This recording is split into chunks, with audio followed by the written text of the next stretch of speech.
Yo, what's going on, guys? It's your favorite dudes, STS, the one and only Chris Park. How you guys feeling? Welcome to What's the Point, brought to you by Streamers International. Today, we're going to talk about record catalogs, right? Music catalogs, and really, one, how they become record labels, specifically the majors, they become their most valuable asset that they now possess.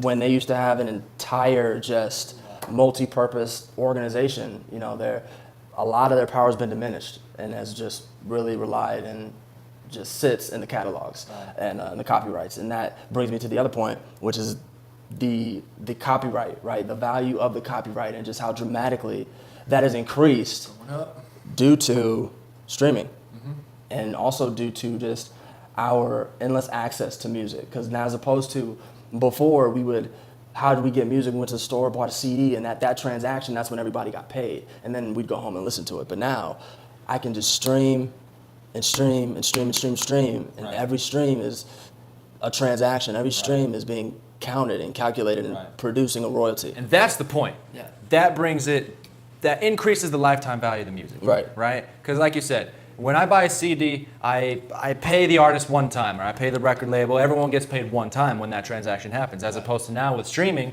the lifetime value of a song is exponentially increased. That's seriously infinitely increased, right? Because I can listen to the same song every day for the rest of my life 100 times a day, and every time I listen to it, it's going to get paid. Now, who's going to do that, really? I mean, that's kind of unrealistic. But let's just think about this for a second, as opposed to I bring home a CD, and every time I listen to that song, no one's getting paid, right?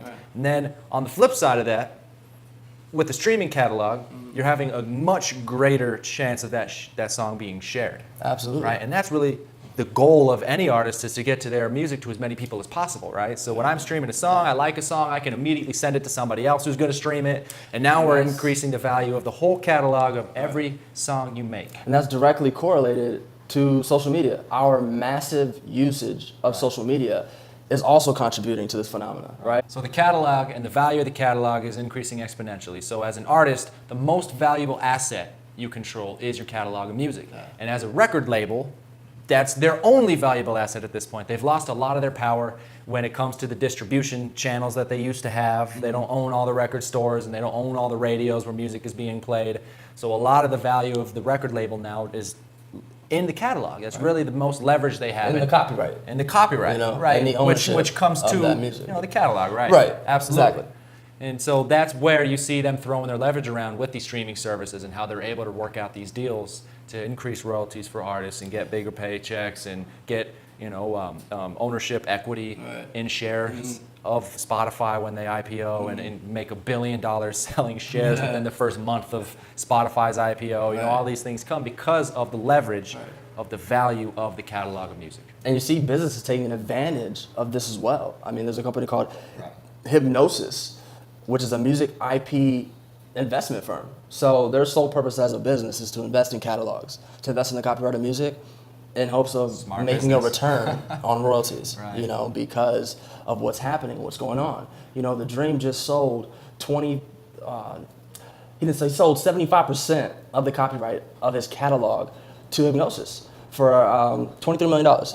For $23 million. So he was able to cash out at $23 million, and then he was also able to retain 25% of the copyright to his music. So good deal if you ask me. Good deal. Because he's able to still get royalties, and he got the $23 million cash out. And now this company, Hypnosis, has a extremely valuable asset in a catalog of music that they're going to earn a lifetime royalty from every time any of those songs get played. Exactly. And now we have more opportunities that are arising with other companies where actually the consumer, and we've talked about this in other episodes before, check out our episode on blockchain technology and how people are now able to invest directly into music catalogs. There's a company called Royalty Exchange, where you can purchase basically shares of songs, almost, where you could invest into the copyrights. You become a part owner, and you can make what would be, I guess, almost considered a dividend, where you're earning a royalty payment now from these copyrights that you own a percentage of. Definitely.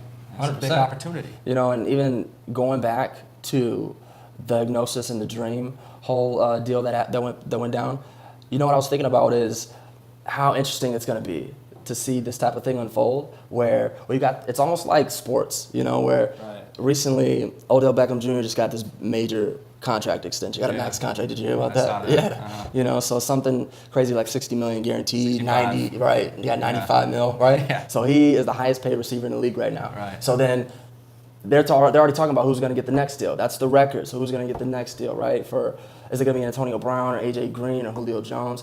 I think we're going to see the same thing with music. Yeah. So the Dream came. He got the first deal for 23, and then it's like who else owns their entire catalog like that? I would expect somebody like Pharrell or somebody like that Right.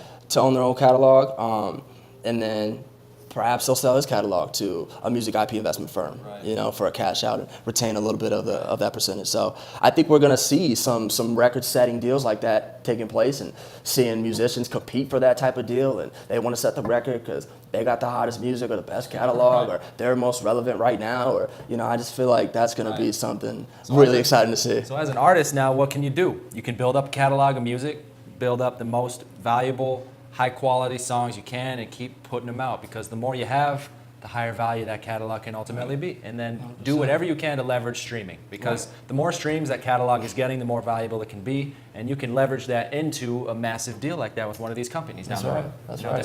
This is an opportunity in the industry that's only going to grow. Right. You know, it's at the very beginning stages, kind of like the rest of the digital age of the industry right now. It's a lot of infant stages that we're going through right now, and the goal here is to take advantage of everything that you can. We're going to have more details on the blog, streamersinternational.com. You can see a lot more detail on the numbers and the companies that are getting involved in this and how this whole thing really works. So definitely check it out, streamersinternational.com. That's right. And as always, be back for the next episode, That's right. because we will be back every day It's your boys. with everything you need We to got you. turn this music into money. Here Put we you are. on my back. That's the Follow plan. you, kid. We'll see you guys later.